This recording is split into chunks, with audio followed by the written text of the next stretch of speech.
a river that helped build the first civilizations on Earth, a river mentioned in the Garden of Eden, a river crossed by kings, armies, prophets, and empires, is disappearing. The Euphrates River once carried life through the heart of the ancient world.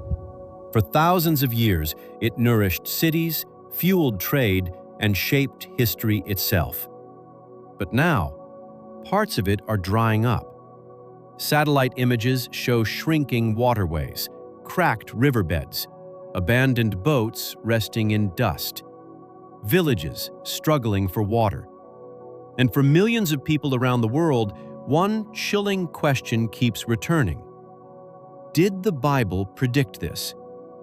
Because nearly 2,000 years ago, in the book of Revelation, a prophecy appeared that has fascinated believers, historians, and skeptics alike. Revelation 16, verse 12 says, "The sixth angel poured out his bowl on the great river Euphrates, and its water was dried up, to prepare the way for the kings from the east." To some, it is symbolic. To others, it is literal. But for millions of Christians around the world, it is a warning that the Bible may be describing the world with unsettling accuracy. And to many, it sounds terrifyingly close to reality. Tonight, we trace the history of the Euphrates from the dawn of civilization to modern satellite imagery. We investigate the ancient prophecies, the rise and fall of empires, the modern water crisis consuming the Middle East, and the growing belief that the world may be entering the final stage of biblical prophecy. But to understand why this river matters, we have to go back to the beginning.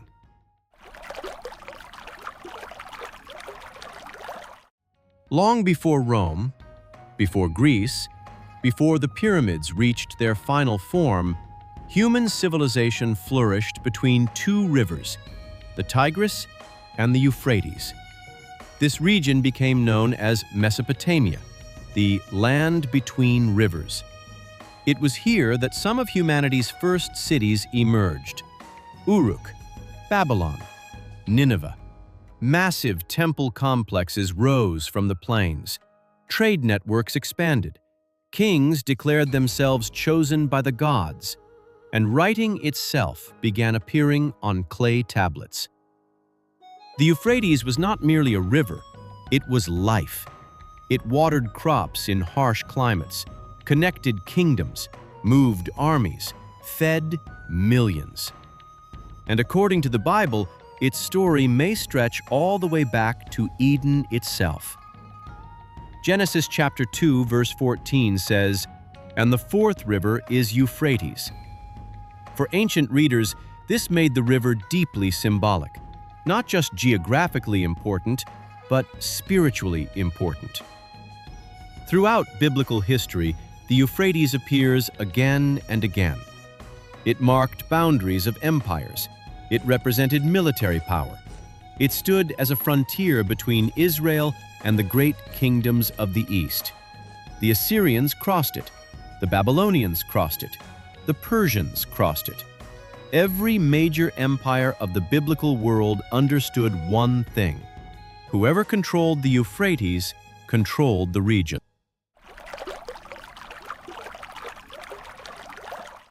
Near the end of the 1st century AD, a man named John the Apostle wrote one of the most mysterious books in human history, the Book of Revelation, filled with beasts, dragons, judgments, cosmic disasters, and prophetic visions.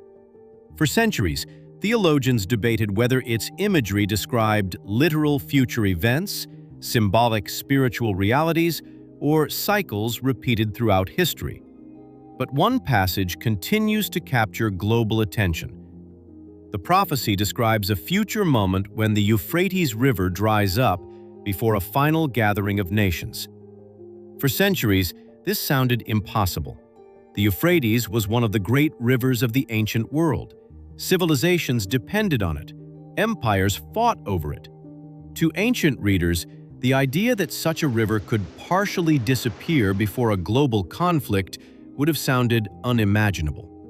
Yet today, satellite imagery and modern reports show exactly that beginning to happen. Immediately afterward, Revelation describes spirits gathering the kings of the earth for the Battle of Armageddon. To many prophecy teachers, the drying of the Euphrates becomes a key event connected to the last days. But what does it mean? And why has this particular prophecy survived for nearly 2,000 years while countless ancient predictions faded into obscurity? Some scholars argue the Euphrates represented the eastern border of the Roman Empire during John's lifetime. Others believe the prophecy symbolized the collapse of barriers preventing invading armies from advancing westward. And some Christians interpret the passage very literally. A real river, actually drying up, preparing the world for future geopolitical conflict. For nearly 2,000 years, such interpretations remained purely theoretical. No ancient reader could have imagined massive dams capable of redirecting entire rivers. No one could have imagined modern drought conditions visible from space. No one could have imagined the world watching the Euphrates shrink in real time through satellite imagery and viral videos. But in the modern era, something changed. The Euphrates actually began disappearing. And suddenly, Revelation no longer felt distant to many Christians. It felt possible.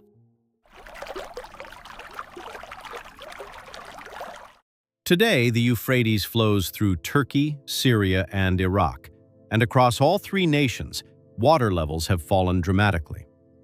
Satellite imagery from recent years shows shrinking reservoirs, exposed riverbeds, and severe drought conditions. Entire sections of farmland have dried out. Fishermen report collapsing catches. Hydroelectric systems struggle. Communities face water shortages. But the causes are complex, and that complexity is exactly what makes the situation so fascinating to prophecy watchers. Because Revelation does not explain how the river dries up. It simply says that it does. Modern technology, climate shifts, political conflict, and massive infrastructure projects may all be contributing to conditions ancient people could never have imagined. Climate change has intensified droughts across the Middle East. Rising temperatures increase evaporation. Rainfall patterns have shifted. At the same time, massive dam projects upstream, especially in Turkey, have significantly reduced downstream flow. One of the largest projects is Turkey's Southeastern Anatolia project, an enormous system of dams and hydroelectric plants. While it provides energy and irrigation for Turkey, critics argue it has dramatically impacted Syria and Iraq. In some areas, the river has receded so far that long submerged ruins have reappeared. Ancient settlements once hidden underwater have emerged from drying reservoirs. Images of cracked earth and abandoned boats spread rapidly online, and prophecy discussions exploded across social media. For many viewers, the connection seemed impossible to ignore. An ancient prophecy, a real river, and modern headlines beginning to sound eerily similar to words written nearly 2,000 years ago. To believers, it felt less like coincidence and more like a reminder that biblical prophecy was never meant to stay buried in the ancient world. But reality is still complicated.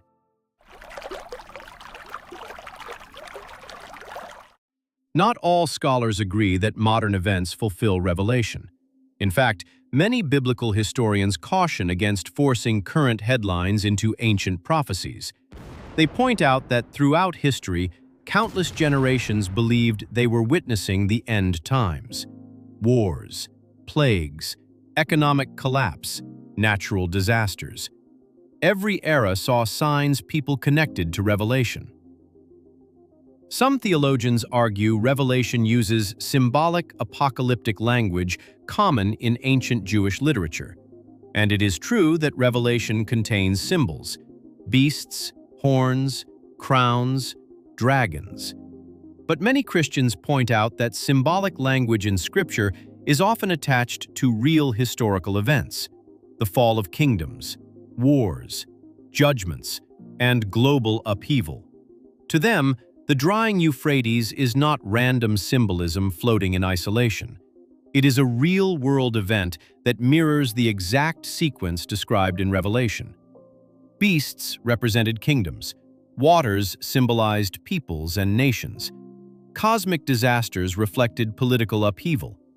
In this interpretation, the Euphrates drying up may symbolize the removal of political barriers before major conflict, not necessarily a literal river drying in the 21st century.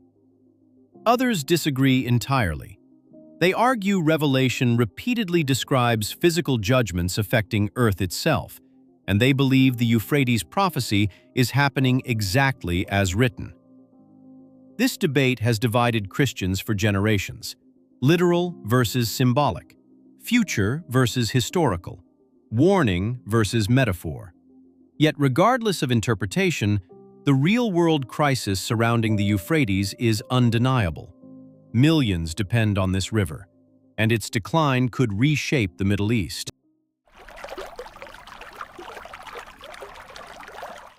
One of the most debated phrases in Revelation 16 is this: to prepare the way for the kings from the east. Who are these kings? Historically, invading armies often approached Israel and the Roman territories from the east.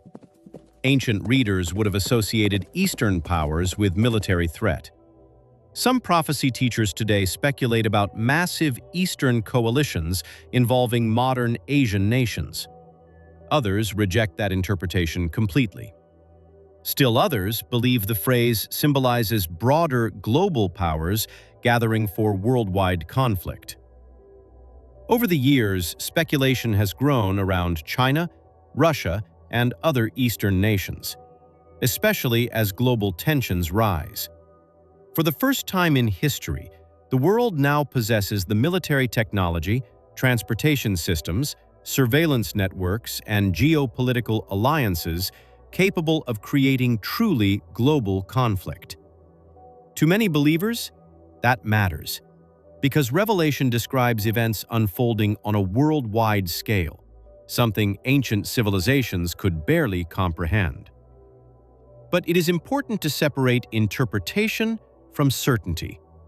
The Bible does not explicitly identify modern countries in Revelation 16. Many popular claims go beyond what the text actually says. Still, the imagery remains powerful. A drying river, armies advancing, the nations gathering, and a world moving toward confrontation.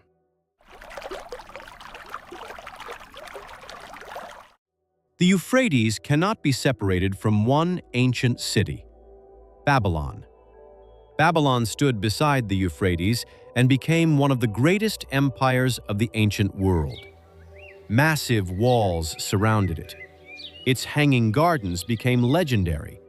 Its kings conquered nations, including Jerusalem. In the Bible, Babylon became more than a city.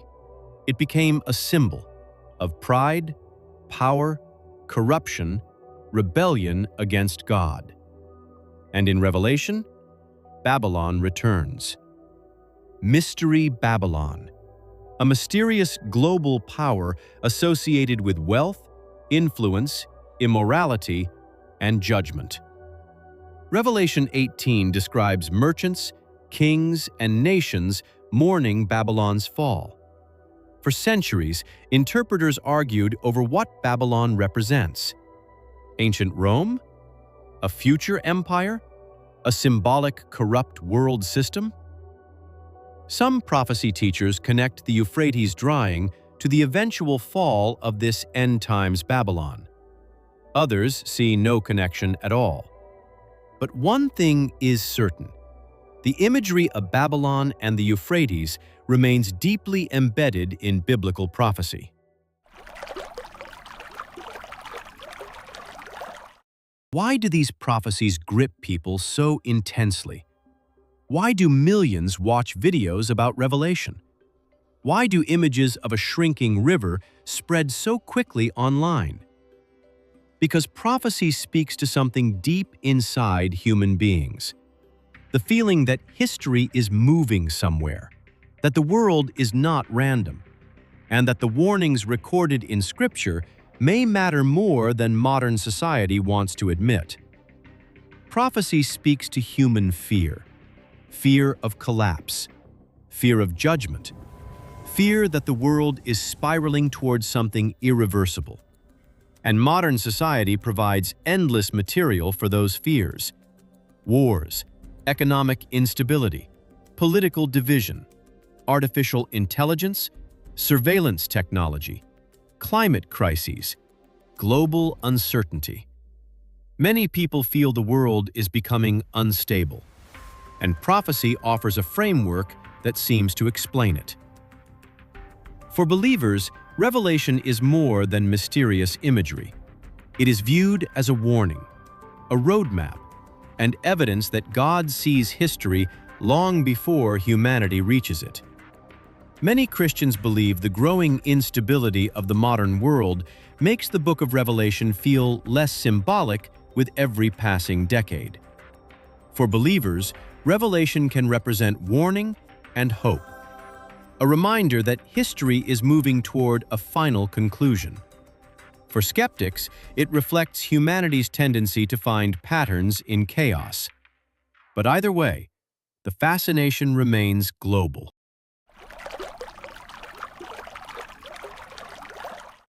Today, parts of the Euphrates continue shrinking. Farmers abandon dry fields. Ancient ruins emerge from receding waters. Sandstorms intensify across parts of Iraq and Syria. Water disputes between nations continue growing. Experts warn the region could face severe long-term instability if conditions worsen.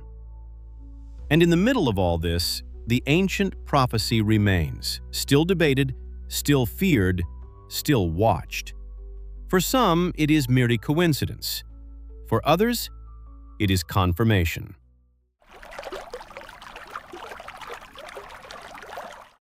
Perhaps the greatest mystery surrounding prophecy is not whether it predicts the future perfectly, but why humanity keeps returning to it.